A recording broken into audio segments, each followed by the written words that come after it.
Hey, what's up, ladies and gentlemen? It's been a good day. So I spent all fucking day trying to avoid the news for UFC 280.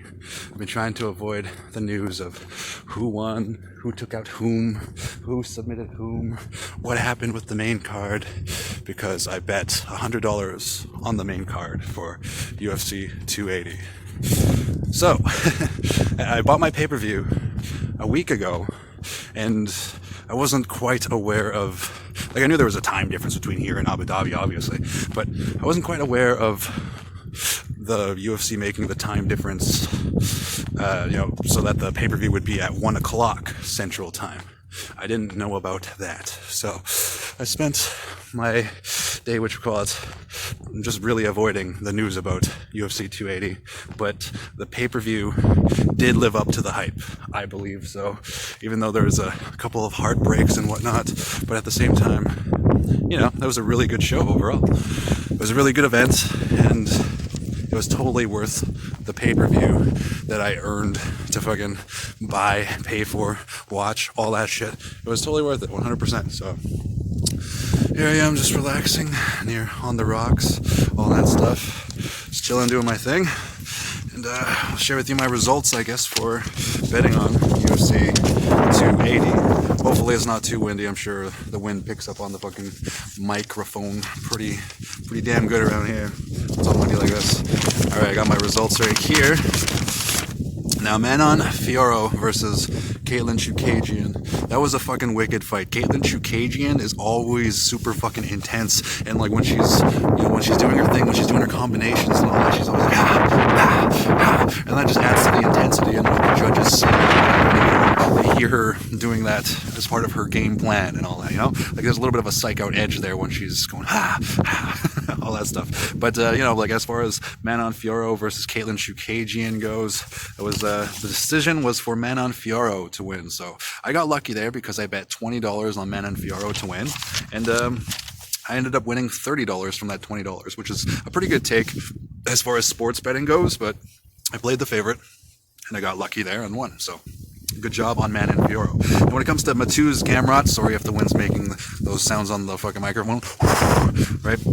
When it comes to Mateusz Gamrot versus Beneil Dariush, now I bet into this thinking, hey, Beneil Dariush is going to be a bit hesitant due to his injury, but his professionalism knows no bounds because Beneil Dariush brought the fucking fight tonight, and he really did good at backing off Mateusz Gamrot's advances, and overall he won. And I bet $20 on Mateusz Gamrot, so Beneil Dariush cost me $20, but it was totally fucking worth it. Respect to Beneil Dariush. Ouch. That's the heartbreak, man. Okay, now when it comes to Petr Yan versus Sean O'Malley, this one was a little bit fucked up, man. Petr Yan had about 5 minutes of control time in a 15-minute fight. That means over 1/3 of the fight, control of his opponent. He had top control over his opponent overall. That's 1/3 of the entire fight that he was on top. But the judges must have saw something different because Sean O'Malley did land a couple more significant strikes. But ultimately, that 5 minutes of control time, I thought that would be enough for Petr Yan in order for him to win and take this fucking match. But luckily, I bet on Sean O'Malley, and the judges saw in favor of Sean O'Malley. Now, I believe the judges chose Sean O'Malley to win because of the fact that he cut open Petr Yan on top of his right eyebrow, or was it his left eyebrow? One of his eyebrows, anyways, right there where that soft tissue is, where it cuts open so easily if you hit somebody accurately, like Sean O'Malley knows how to do accurately. And I believe that damage overall is why they chose Sean O'Malley to win overall, the judges combined. I always think about it this way when there's damage done. If it was like an hour-long fight and just kept going until somebody dies, Sean O'Malley probably would have won because there's so much bleeding on Petr Yan's part, you know what I mean? Like all the blood that Petr Yan had to fucking spew out. You're spewing blood all over the fucking canvas. So I believe that damage had a lot to do with why Sean O'Malley won, obviously. But Sean O'Malley ended up winning that bout, and he ended up winning me $72 because he was like the biggest underdog on the main card fight. And I selected him due to his accuracy with punches and things like that. And it was just a really odd kind of fight, where I thought maybe Petr Yan won that if you were to judge 3 rounds, the 15-minute fight. The fact that Petr Yan had 5 minutes of control time mixed with the aggression that Petr Yan had, I believe that Petr Yan won that fight, but the damage done again above the eye of Petr Yan, where he started bleeding all over the octagon, and all that stuff on the canvas. I believe that's what won the fight for O'Malley, and that is what it is. Thanks, Sean O'Malley, for winning me a couple bucks there. Good job for the underdog. Now, when it comes to Aljamain Sterling versus TJ Dillashaw, I was a TJ Dillashaw fan at the very beginning of it all, and then he had that whole like steroid or whatever it was, kind of that whole fucking backlash thing where he did a bunch of steroids or something like that, started juicing up or whatever, and then after that it just took away from the sport. It took away from the sport's purity, and I'm not a huge fan of TJ Dillashaw as much as I was before his scandal, but I'm still a fan of TJ Dillashaw. But I'm a bigger fan this year of Aljamain Sterling for his previous fights against like Petr Yan and stuff like that. Like I kind of realized that Aljamain Sterling would probably backpack TJ Dillashaw, is how I felt before this fight even began.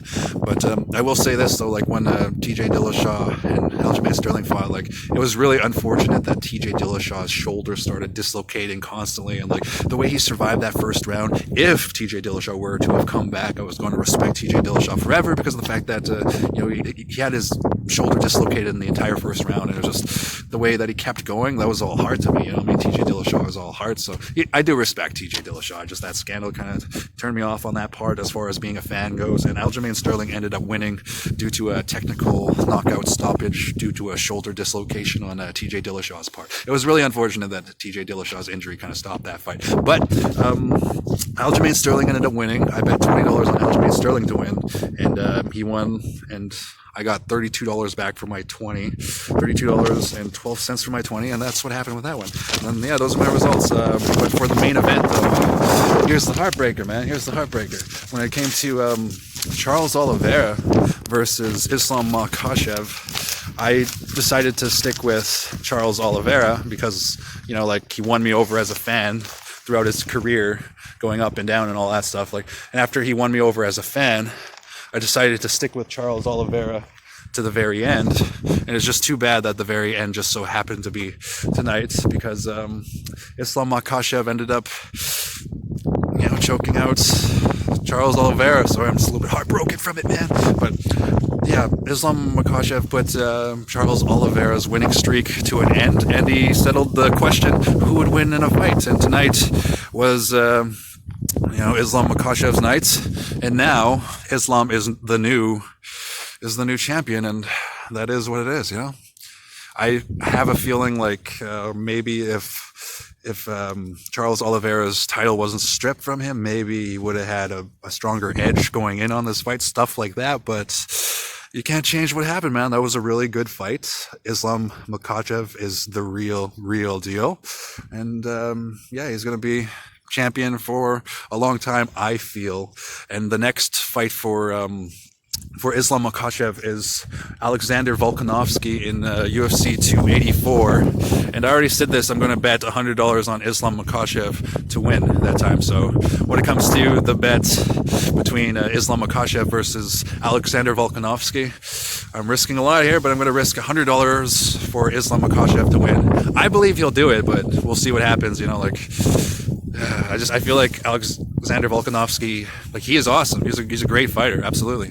But going into this fight, I feel like he's going to be a big underdog for a variety of reasons. But at the same time, though, on any given night, anybody can win.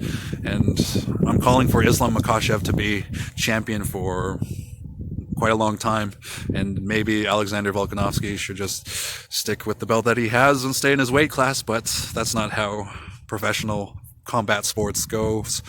When it comes to UFC 284, Islam Makhachev versus Alexander Volkanovski, I'm putting $100 on Islam Makhachev.